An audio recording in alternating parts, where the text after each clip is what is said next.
अस्सलाम वालेकुम गाइस, कैसे हैं सभी लोग। और हम लोग दोबारा से करने जा रहे हैं समर पैक के उर्दू वाले पोर्शन की सरगर्मी नंबर 9 दर्ज अल मुहावरात का मफहूम लिखे, जो हम लोगों ने इस वीडियो के पिछले पार्ट में लिख लिया था। हम नेक्स्ट है कोई से 3 ज़रबुल मिसाल की वज़ाहत के लिए इनके मुताबिक कहानियाँ 100 से 150 अल्फाज पर मुश्तमिल तरतीब दीजिए। हम लोगों ने इन ज़रबुल मिसाल में से कोई से 3 पर कहानियाँ लिखनी है। चलिए लिखते हैं। तो फर्स्ट है खुदा गंजे को नाखून न दे। सरगर्मी नंबर 9। फैक्ट्री का मालिक किसी दूसरे मुल्क अपने एक काम के सिलसिले में गया हुआ था और जाते वक्त फैक्ट्री की जिम्मेदारी फैक्ट्री के एक मैनेजर के सुपुर्द कर गया था, जो मालिक की गैर मौजूदगी में तमाम तर मामलात का निगरान था। मैनेजर बहुत ही गुस्से वाला आदमी था, जबकि फैक्ट्री का मालिक इंतहाई रहमदिल इंसान था। मैनेजर ने फैक्ट्री के मजदूरों को मुख्तलिफ तरीक़ों से तंग करना शुरू कर दिया।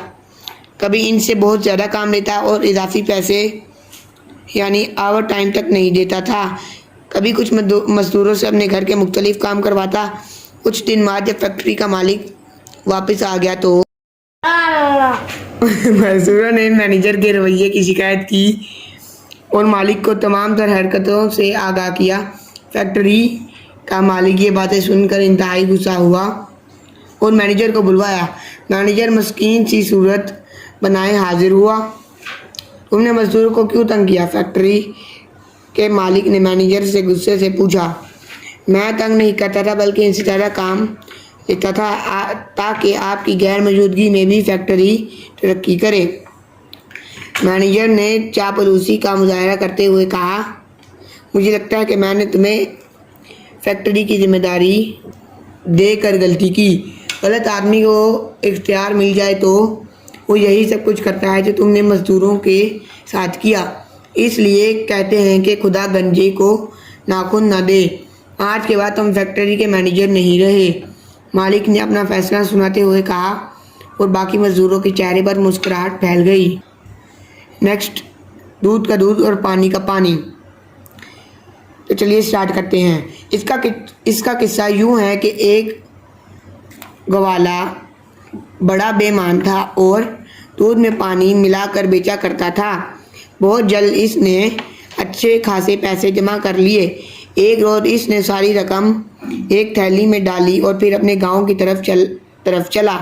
गर्मी का मौसम था, पसीना चोटी से एड़ी तक बह रहा था। गवाले को रास्ते में एक दरिया पड़ा। इसने सोचा चलो नहा लेते हैं। रुपयों की थैली उसने एक दरख्त के नीचे रखी। थैली पर कपड़े डाल दिए और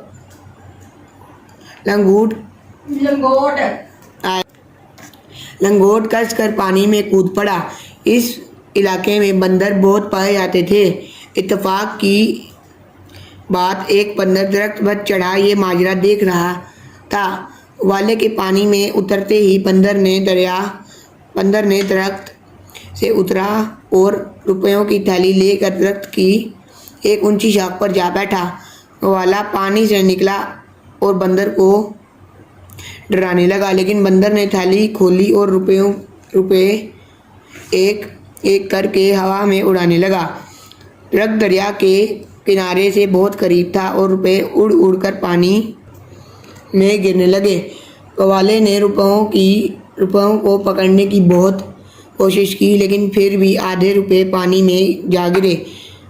रास्ते चलते लोग जो गवाले की बेईमानी से वाकिफ थे, वो ये तमाशा देखने जमा हो गए थे। गवाले की चीखों पुकार सुनकर कहने लगे, दूध का दूध पानी का पानी हो गया। यानी गवाले ने जो आधे पैसे दूध में पानी मिलाकर बेईमानी से कमाए थे, वो पानी में मिल गए। नेक्स्ट है जैसा देश वैसा बेस। तो चलिए स्टार्ट करते हैं।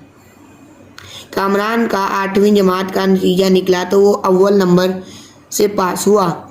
इसने अपने अब्बू से फरमाइश की कि वो इसे इसके चचा के पास लेकर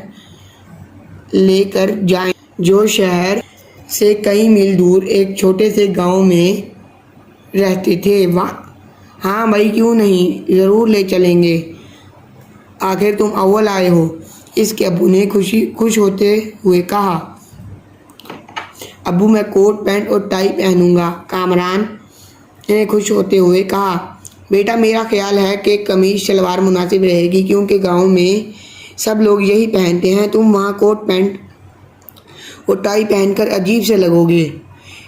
نہیں ابو، میں تو یہی پہنوں گا، کامران نے ضد کی اور پھر اپنے ابو کے ساتھ شہر سے دور ایک چھوٹے سے گاؤں میں اپنے چچا کے گھر گھومنے پھرنے کے لیے روانہ ہو گیا۔ گاؤں پہنچ کر کامران خوب گھوما، خوب تفریح کی، مگر اس نے ایک بات محسوس کی کہ گاؤں کے بچے اسے عجیب سی نظروں سے دیکھ رہے ہیں، جیسے وہ کسی اور ہی دنیا کی مخلوق ہو۔ اس نے یہ بات اپنے ابو سے آ کر کہی، بیٹا میں